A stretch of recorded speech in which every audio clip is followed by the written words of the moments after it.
Hey, welcome to BreitWerks. So what are we doing today? Well, we are going to install rockers on this motor. So how do you make rocker shaft and rocker installation cool? Well, you use cool parts. So these are from Turbocraft, and they're called rocker locks. And what they do is they keep the rocker shaft from walking out the side of the cam box, or so the cam rack. So what happens is, this guy here is 48 years old, so sometimes these bores can get a little worn and they open up a little bit, and no matter how much you tighten the rocker down, they're not expanding enough to kind of hold themselves in that bore. So one way you avoid any problem like that, because you probably talked to 10 people and at least one of them will have had a rocker shaft slide out on their air-cooled engine. So the way you avoid that is you use these very nice rocker locks, and they go on the side. They take the place of the bushes that originally came there. You still use the original bolts, but yeah, you slowly but surely just go through, put those in, make sure your bores are clean. Probably should have done that before you assembled your cam rack. And then once you get them all in, one thing I do is I back the rockers off all the way, so that way minimally have to roll the motor around to get the cam off the nose so that the rocker will fit in there. So we've already got one in here. We torque these guys to 15 foot-pounds, and then we'll go through and we'll set the lash on all of them. But what we're going to do right now, and on this motor we also use the fancy O-rings, the rocker shaft O-rings. I think they call them RSR O-rings, but they also will help to keep oil leaks from happening. So if your bores are, these things are old now, right? So until somebody figures out a way to bush these bores and get them back to perfectly square, which that would not be a simple task, you put in these little bushes or these little O-rings, and we've shown that, I think, on some other videos. You can search for those on our channel. But yeah, we're going to get on with it.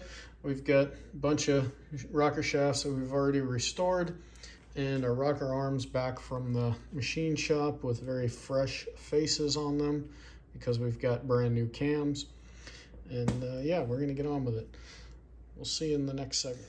All right, so in order to keep this short and sweet, we've already got 11 of the rockers and rocker arms installed.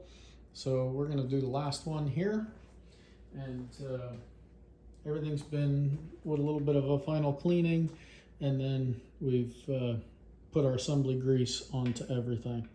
So first thing we're going to do is we're going to put our rocker shaft in, but they have these little O-rings. So once you get to the O-ring point, you kind of have to just squeeze it a little bit past that.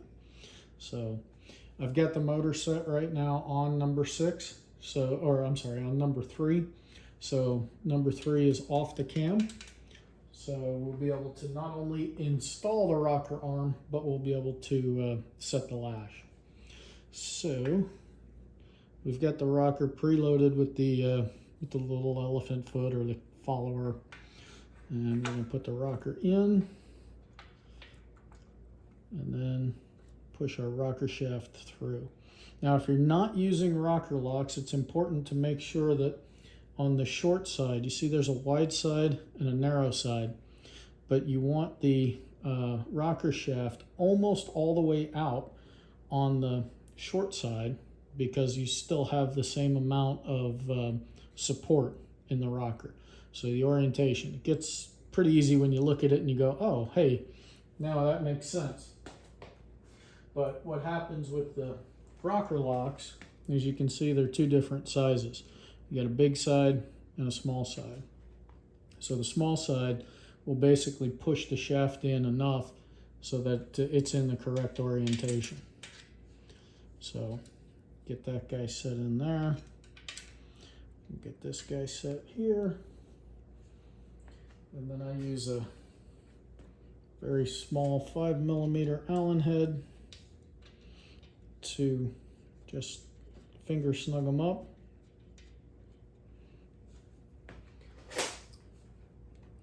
And then tighten this guy up a little bit. With the rocker locks, you got to make sure that the ears aren't sitting on one of the casting marks or you'll snap off one of the ears.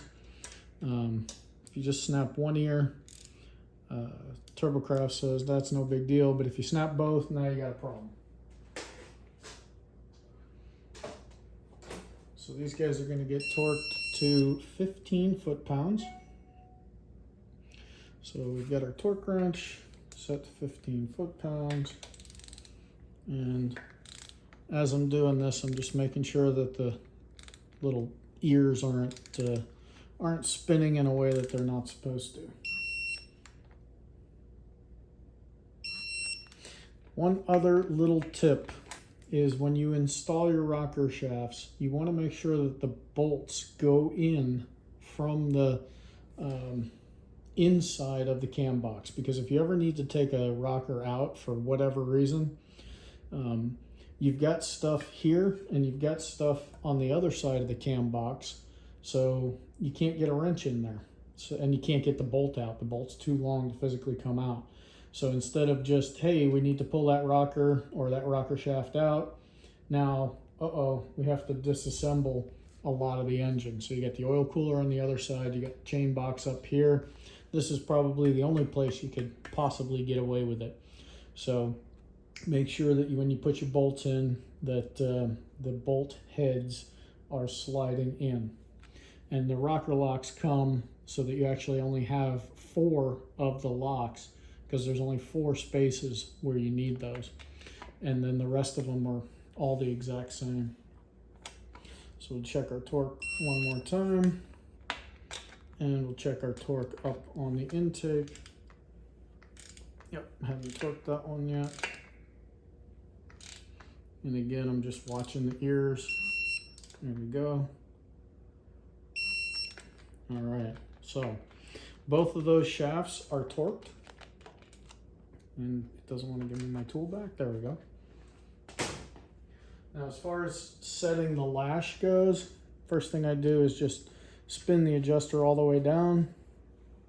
And then I'm actually watching the valve open a little bit, right? So I'm kind of turning past the tight point just to make sure that I can actually feel where is it when it's tight, because we've got a lot of assembly grease and stuff on there.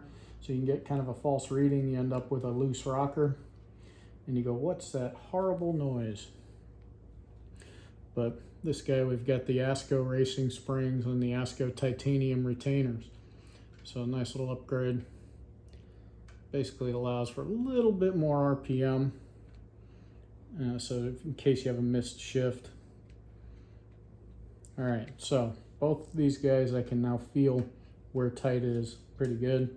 So I'm going to move the jam nuts down. And most of you are probably going to use this tool, which works perfectly fine. This one a little bit more scientific, but they both do the exact same thing. So there's a guy on Pelican that invented these many years ago, and I picked one up and it works fantastic, because you have a thread pitch on here of 1.0, which means every time the adjuster rotates a full revolution, it's moving 1 millimeter. So we need it to be 1/10 of a millimeter. So we're looking for, what, 36 degrees of movement? And he's got this head marked every 36 degrees. So you center this guy up.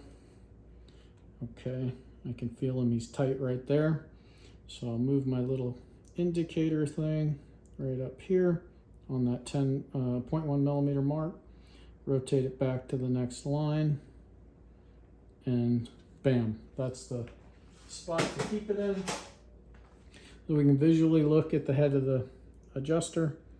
We're going to hold that constant while we tighten down our jam nut. And these do not need a gorilla torque. You'll actually ruin the threads. So snug is good. Probably the only place where Guten tight is acceptable. But snug, not overly jacked up.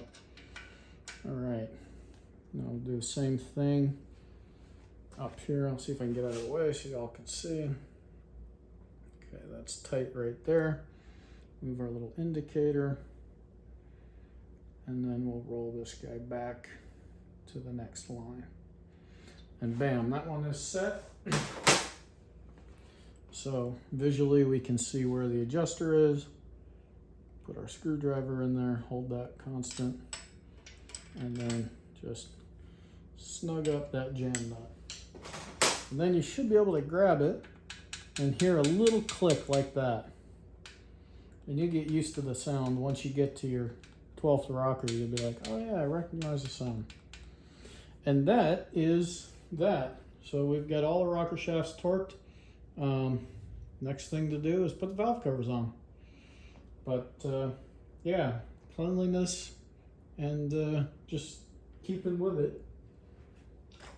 Not the most exciting part of the build, but one of the most important parts of the build, because when you first start your engine, you are going to hear sounds that you've never heard before in your life. You're just attuned to it. And if you're hearing a lot of click clack, you're going, oh, the valve's hitting the pistons. Nope, I just didn't set a rocker correctly. So there you go. If you like these kind of videos, hit that subscribe button. You can also check us out at BreitWerks.com.